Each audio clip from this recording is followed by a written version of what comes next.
Well, good morning. We are in Kuala Lumpur, Malaysia, and this is my 30-day cost of living for being here in Kuala Lumpur for the last 30 days. This has been a very eventful 30 days. Not only am I going to talk to you about how much it costs for me to live here in my housing, transportation costs, food costs, but this time, this 30 days, I also got a lot of medical work done, and that will be included in the cost of this month because it was part of my cost of living. I will show you all of this. I will break it down. I'll give you examples. I'll show you videos of where I stayed and what I used for transportation and provide you with all the costs. When it comes to food, I'm of course going to take you to new restaurants in this video, but I'm also going to show you a few meals during the month that really stuck out to me and represented the culture. Oh, man, I love doing these 30-day assessments because it's kind of a way for me to also look back at the last 30 days of my retirement. You know, I'm in my third year now of full-time retirement. This was made possible because I looked at every bill that I had and paid it off. I looked at the things that I had that were just sitting around costing me money, cars, a house. I had a motorcycle. I sold it all. I invested the money so that I could buy enough dividend stocks, build a portfolio, and live off that. And I'm on my third full year of traveling on my investments. Any other money that I make from any other angle, I just invest it. I live off of my dividend income. That's right. And we're going to talk about my monthly cost of living. And we're also going to talk about what it would have been if I stayed back in the States. And we're going to talk about how much I'm making to live off of. We've got a lot to cover in this video. Kuala Lumpur, baby. I love it. We got a lot more Malaysia to see. We're not done. This is just the first step of my Malaysia trip. Let's get going. Traveling the world as a minimalist with one backpack, that is what we do here. Subscribe and come along with Retire and Go. Let's have a seat here in the park behind the Petronas Towers. Take out my little folding umbrella. Boy, that's come in handy lately. Let's talk. For Kuala Lumpur to be such a large city, it's massive. It's like New York, but it's still clean, it's safe, and it's low cost. I'm going to show you where I stayed here. I stayed in 2 hotels, and I stayed there for 2 different reasons. The first one I stayed in was in beautiful Little India. I'm going to show you that whole area, and I'll show you that hotel. And then I moved so that I was in a larger room as I was going through some medical work that I had done this month, and I'll cover that later on in the video. Let's take a look at my housing for this month in Kuala Lumpur and how much it cost. When I got in to Kuala Lumpur, I simply took the rail system from the airport all the way through to Little India area and got off at KL Central Stop and stayed here at Brickfields. Brickfields was $16 a night. This place is excellent for backpackers, strong Wi-Fi, downstairs on the first floor only. And they have small rooms, but very low cost. This was perfect for me. It's just what I needed when I got in. And then after that, I moved over to the A1 Hotel. This was $22 a night, but a bigger room because I was getting medical work done and I was going to recover for about 2 weeks after the medical work. We'll go over that later on in the video, but much bigger room, $22 a night. Again, good Wi-Fi, and just worked out perfect. Everything included, all utilities included. This is the way to go. This is about $570 a month for the total cost of the 2 hotels for 30 days.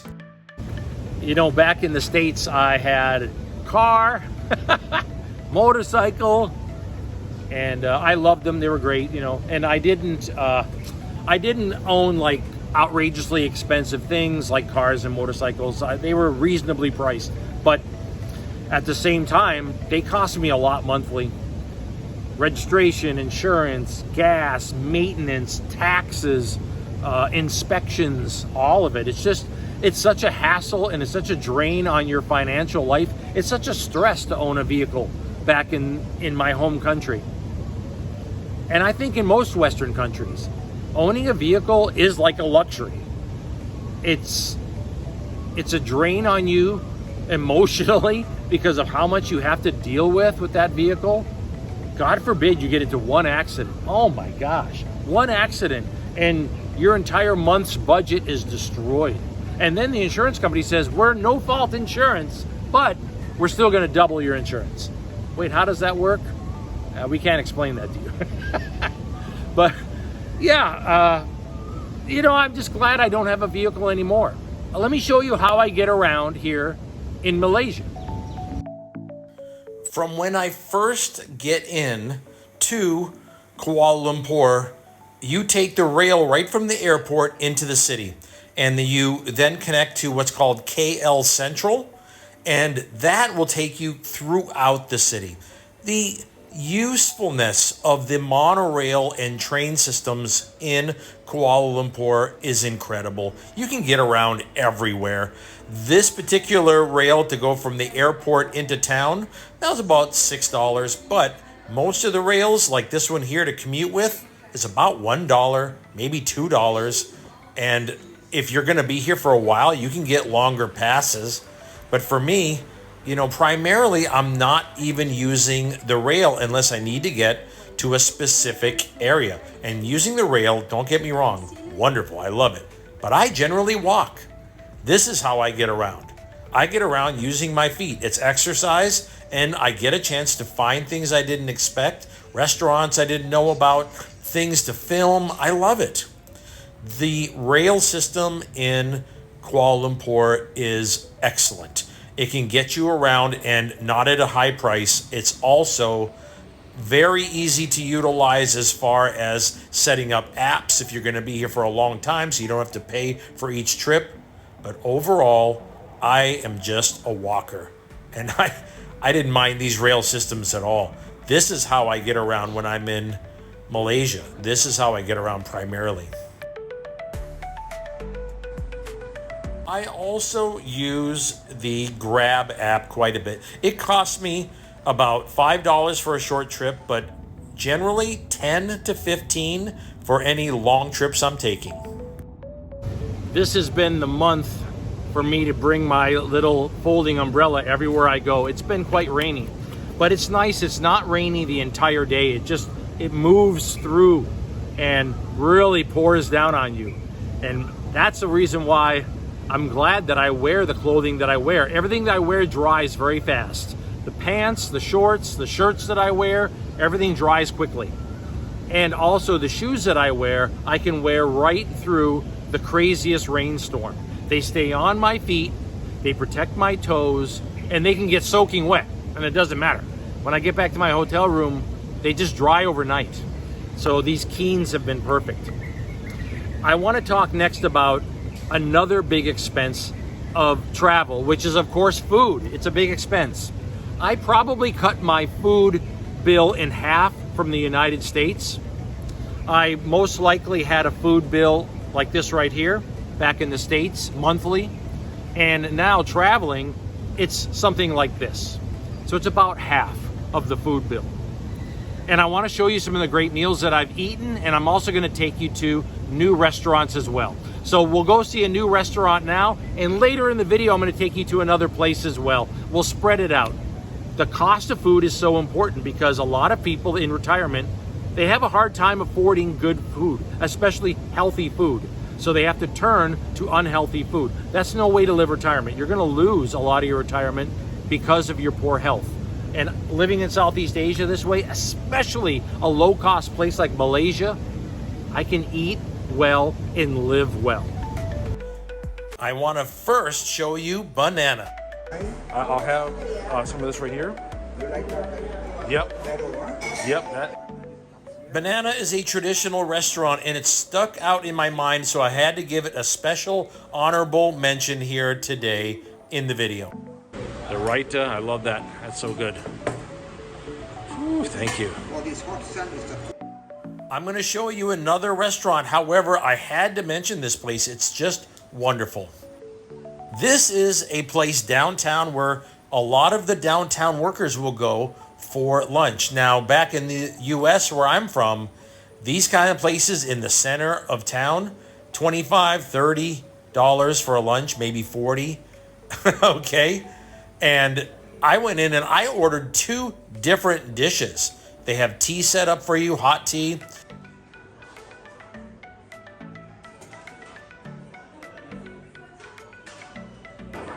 Oh, man, thank you very much.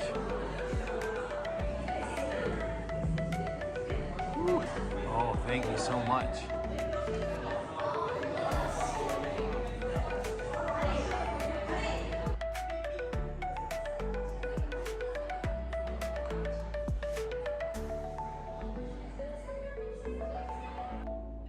Eating like this for $10, are you kidding me? Generally, if I get this much food, I'm going to take some back to my room. It's too much. But I edit every evening, so it's actually good to have a little takeaway meal for my room later on. But these were delicious. The shrimp and chive dumplings, fresh, crispy on one side, just the way I like them. And this is very low carb. This was just vegetables and some amazing, thick, chopped, diced up garlic stir-fried into that braised beef. Are you kidding me? This was delicious. This is the way you can eat in Malaysia. I find Malaysia to be some of the lowest cost food anywhere in Southeast Asia. And we are again in the center of the downtown district. It's only going to get less expensive from here. Okay. Now, this was a little side dish thing that they had set up. These were looking very spicy. So I just tried a little bit of each one.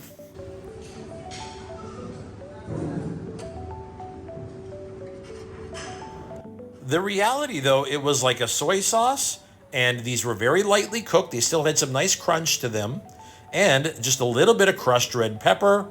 It was not too spicy, delicious on the side, too. Many of you ask questions about other expenses in the comment section, and I like to answer them. One is my cell phone bill. My cell phone is hardly anything in itself. It's cheap because I paid off my iPhone, and my plan is very basic. When I'm traveling like this, I don't need a big plan. The problem is this: I use an international plan on top, so that everywhere I go, I'm not looking for a SIM card. I don't have to worry if I don't have Wi-Fi. I have connection. And that costs me about $100 a month. Now, that's way more than the average traveler needs. But for me, I need it. I am managing all of my portfolios, a growth portfolio, a dividend portfolio, a separate retirement portfolio that I've had from a company long ago. I manage that. And I also manage this channel. And I need data, unlimited, 24/7, and connectivity 24/7. I just, like many of us, we have to deal with our taxes. We have to deal with contacting our banks. We have to deal with a lot of things. And you need connectivity. And often as I'm traveling, as many times as I'm changing locations, I just need to show up and be connected. I need to turn on my phone and be connected to the local network. And that's why I pay that $100 a month. Most people, it's way overboard, way overboard. I would not want to step out accidentally in front of this guy. He cannot stop early. That was impressive. I was walking by, and this is what you discover when you walk. This was a food handout. They had just some folks that were lined up. They were giving away some watermelons and some very large papayas. It must be part of some kind of a food drive that they're doing. And again, if you want to explore a city, walk. That is how you do it. And it's safe in Kuala Lumpur to do this. Healthcare. Let's talk about healthcare. For me, I have 2 basic forms of healthcare. One is I'm former military and I have a Veterans Administration healthcare, but it's not this comprehensive package. It's basic. A lot of people don't know, a lot of veterans don't know that your emergency services are covered even in a foreign country. An ambulance and an emergency room is covered in a foreign country. And I'll put down the website right here that as a veteran you can go to, and you can actually look that up yourself and see the step-by-step process to fill out a claim for that. But on top of that, I maintain a small rider as well. and it costs me about $100 a month. It's travel insurance, and it's not comprehensive. It offers me a few days in a hospital if I need it for emergencies, and it'll get me back to the States if I need to, okay? And that's what healthcare is costing me. Back in the States, it would cost me $600 a month for healthcare. I mean, it just saves me an outrageous amount. I'm saving 80%, maybe 80% on my healthcare, and I'm going to the absolute best hospitals, incredible, certified in the United States.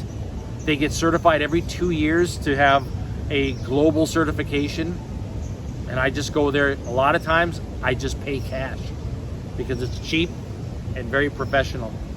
That's healthcare.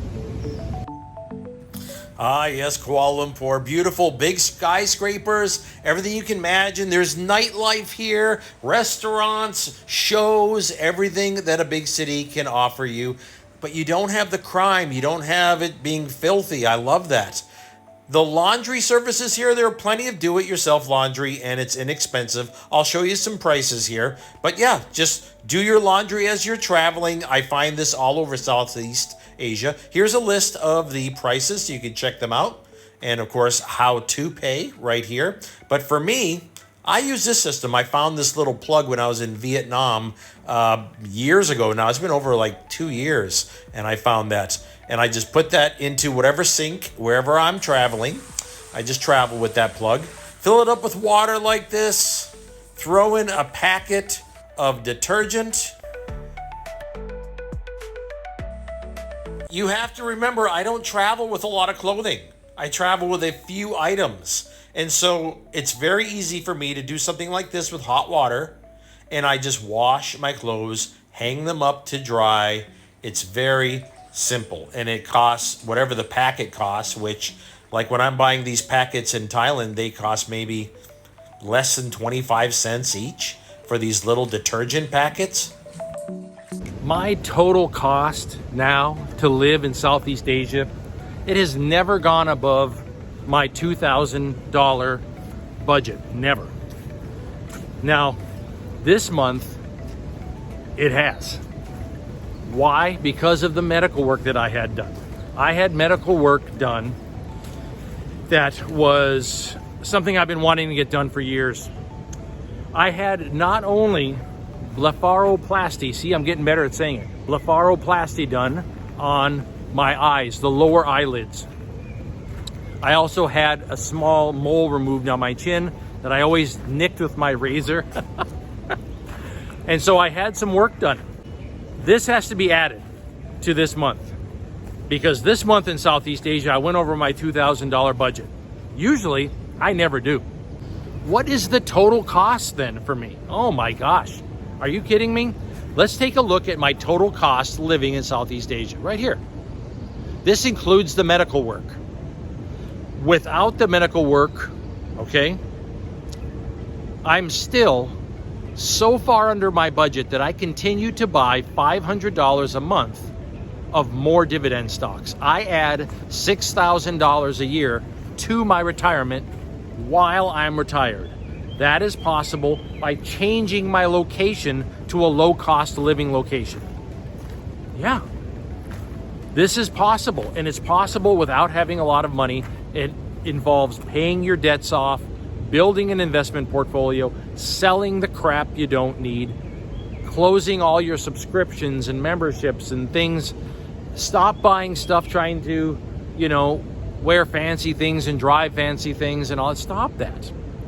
Live a different lifestyle and you can change your entire world. And that's what I inspire to show here in these videos. The mission of this channel is to inspire you in the spirit of Bodhisattva. That is the mission of my channel, to show you through example what is possible. It's one of the reasons why I don't argue anymore. You'll notice that if you read my comments and my responses, I don't argue with people anymore. There's a great podcaster named Chris Williamson, and one of the things he said is, don't argue, show results. And I have basically made that like my life's mantra as far as social media goes. As far as social media goes, I don't argue. I show results. If I cannot show you the results, then I have no place to talk either. I am showing it every day of my life, what the results are of what I talk about. Oh man, it's a sunny day here. I love it. I'm in the park area behind Petronas Towers. We're right in the middle of the city. Let me see if I can turn around and show you. All the big skyscrapers are around me, okay? And right here in the middle, you have this beautiful park that you can come to and just relax and enjoy. It's really nice. It's dark, it's green, it's lush. They have a beautiful water feature that you can sit and relax to. I have really enjoyed Kuala Lumpur, and I will come back every year. And I appreciate you coming with me. And I appreciate all the great comments that I've had on the videos here. Oh my gosh, it's been an incredible journey the last 30 days. Are you interested in this lifestyle that I live, traveling the world as a minimalist with one backpack? If you are, like and subscribe the video and come with. You can support the channel by buying a copy of my new book, The Traveler and the Bard. The link is in the description. I don't really have any other kind of merch. I just have the books that I author. Where are we gonna go in Malaysia next? We have 90 days on arrival. We're gonna see more of Malaysia. I wonder where we're going. We'll talk again soon. Aloha. I was just looking for some tasty chicken curry over in Little India. Oh man. Oh, he saw me. The mad ninja attack cat of Malaysia. Look at him. A vicious beast. He's been surviving on people's femur bones. A vicious animal, I'm telling you. The mad ninja attack cat of Malaysia.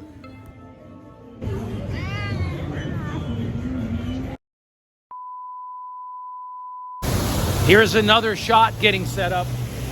A beautiful water feature and a railway, and then a busy intersection with all the skyscrapers. So we're gonna set up this shot. We're probably gonna have to stand here for about 10 minutes to get it. Let's see how it turns out. This is my life.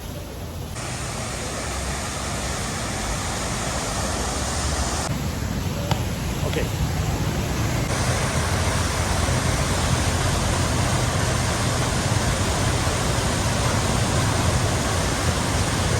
That was it. That was the shot. That's probably going to be about 7 seconds in the video.